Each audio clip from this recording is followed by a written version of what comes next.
और इसी तरह फरमाया जब कोई अहद करे, अहद करना या वादा करना ये एक ही बात है। वादा और अहद एक ही कबील है, कोई ख़ास फ़र्क नहीं है।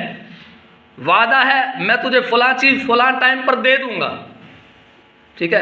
अहद है तेरा ये काम फ़लाँ वक़्त पर हम कर देंगे, या हम कर देंगे, लिमिट भी नहीं, टाइम भी नहीं दिया, लेकिन दिल में नीयत क्या है, करेंगे देखी जाएगी, हुआ तो करेंगे, नहीं तो ना सही। बात तो एक दफ़ा टाल गई ना, एक दफ़ा बात तो टाल देना, अपने सर से एक दफ़ा वजन तो वक्ती तौर पर तो उतार देना। इनको ये जो आए हुए इनको तो पीछे धकेलो, उनको तो धकेल लिया मेरे भाइयों, तो अल्लाह को कौन धोखा दे सकता है? अल्लाह को कोई दुनिया की ताकत धोखा नहीं दे सकती। तो ये आहद और वादा दोनों एक ही कबील है, इसलिए वादा और आहद इसकी पासदारी मुसलमान की निशानी है और मुसलमान की अलामत है, और इनकी आहद का तोड़ना या वादा की खिलाफवर्जी करना, अहद की खिलाफवर्जी करना, यह मुनाफिकत की निशानी है और मुनाफिक की अलामतें हैं।